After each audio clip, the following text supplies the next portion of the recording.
नमस्कार मंडळी, मी रीता अस्सल खानदेशी मेजवानी या यूट्यूब चॅनलमध्ये आपले स्वागत आहे।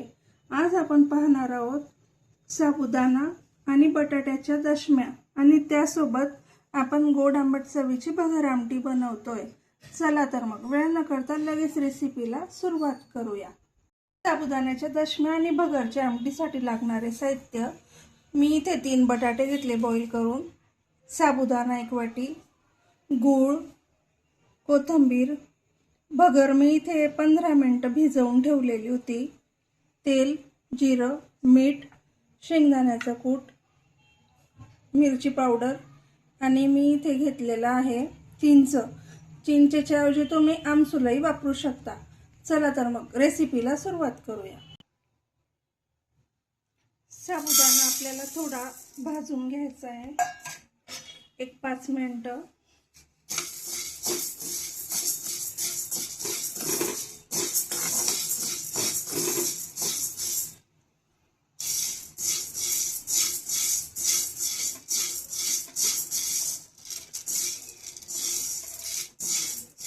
तो ह्या दिवसाचा थोडा साधवलेला असतो, मिक्सरमध्ये बारीक होणार नाही। आपल्याला याचे पावडर बनवून घ्यायची आहे, त्यामुळे त्याला थोडं 1-2 मिनिटं फक्त आपल्याला गरम करून घ्यायचं आहे, म्हणजे तो कडक होईल छान आणि मिक्सरला त्याची पावडर तयार होईल।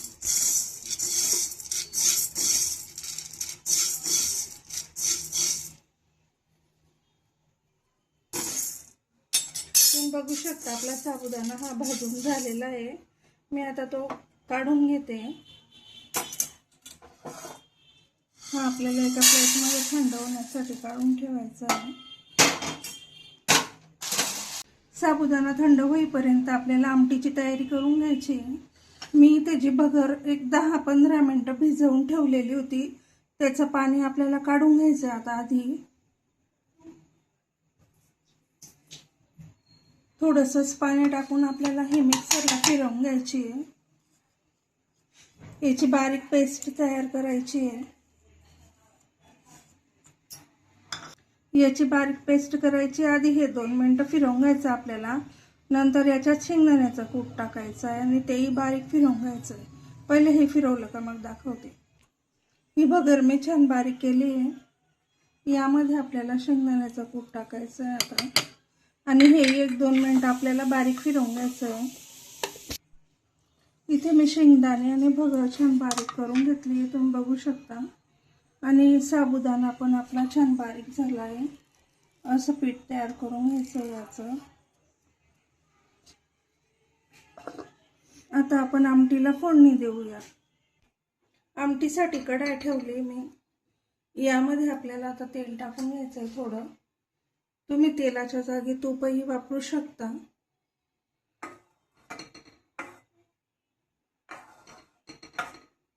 थोडं तेल टाकलं, तेल तपू द्यायचं आहे। मग मी इथे जिरं टाकणार आहे। तुम्ही जिरं म्हणजे तुमच्याकडे वापरत असाल तर टाका, नसाल वापरत तर तुम्ही ते स्किप करू शकता। आमच्याकडे वापरलं जातं म्हणून मी टाकते। मी ही भगरची आमटी बनवते, काही ठिकाणी याला वरई पण म्हटलं जातं।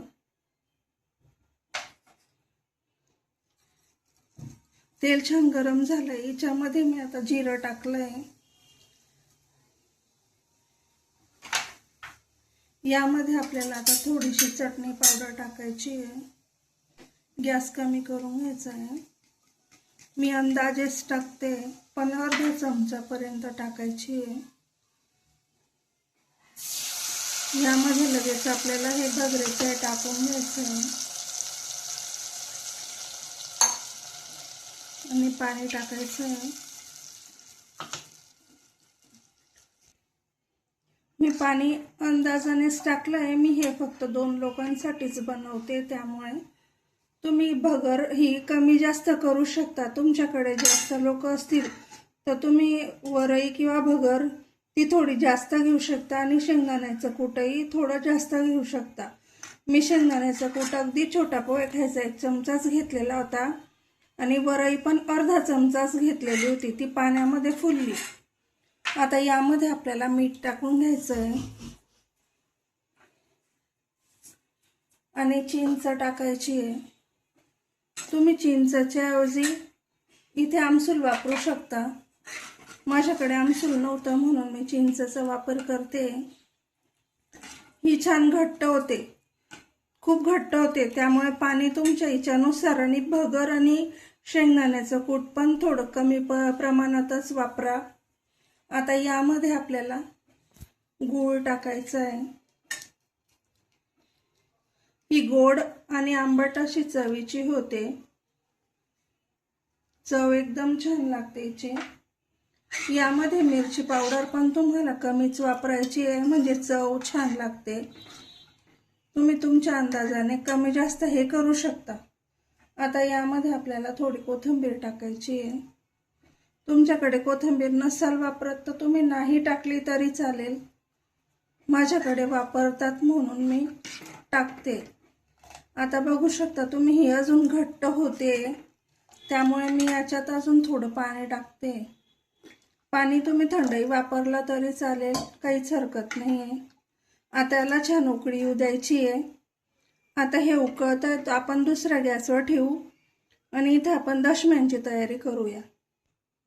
इथे मी साबुदाण्याचं पीठ टाकून घेतलंय ताटात। आपल्याला 2 बटाटे यात किसून घ्यायचे छान। त्या पिठात जसे ॲडजस्ट होतील तसे आपल्याला टाकायचे, 1 2। इथे मी एक मोठा आणि एक छोटा टाकते फक्त।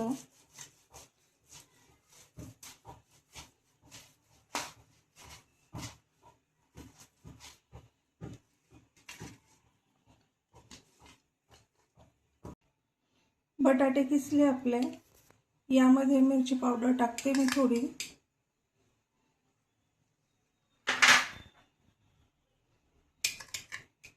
मीठ टाकते, मीठ चवीप्रमाणे। यामध्ये थोडी बारीक चिरलेली कोथिंबीर, म्हणजे तुम्ही नुसते खाऊ शकता किंवा दह्यासोबत। आता हे छान आपल्याला भिजवून घ्यायचं याच्यामध्ये।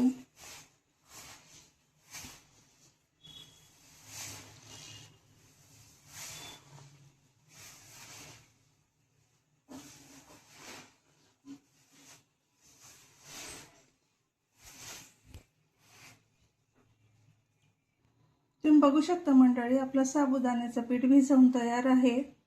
मी यामध्ये पाणी टाकलेलं आहे, कारण साबुदाणा फुलतो तसं आपल्याला पाणी ॲडजस्ट करून पिठाचा गोळा तयार करून घ्यायचा आहे। चला तर आता याच्या दशम्या लाटून दाखवते मी तुम्हाला। तुम्ही बघू शकता मंडळी, मी कागदावर लाटून घेतलंय छान।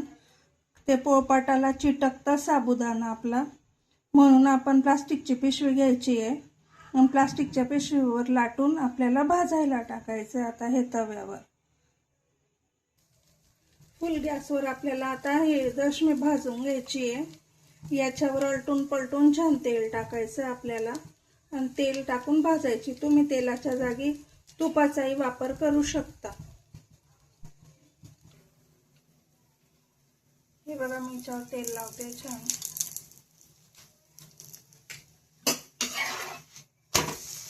खूप फुलते हे।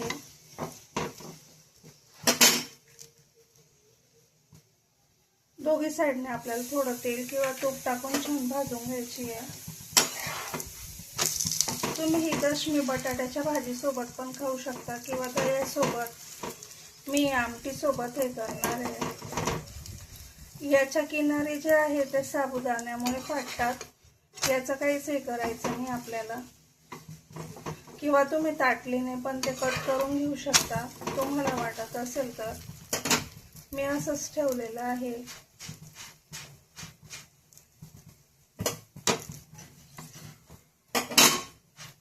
छान आपल्याला अलटून पलटून हे भाजून घ्यायचं आहे। चला तर मग मी पुन्हा दाखवते अजून दुसरं टाकलं की। तुम्ही बघू शकता, मी दुसरंही आपले दशमी टाकून घेतली ते भाजायला। यावर छान तेल टाकून आपल्याला भाजून घ्यायचे। खूप छान नरम लागते, अगदी म्हातारे न दात नसलेलेही छान खाऊ शकता।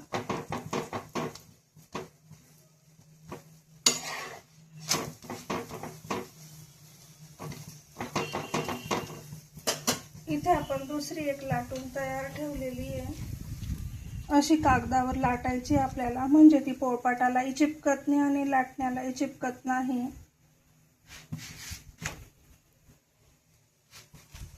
ही आपली भाजून होते इकडे.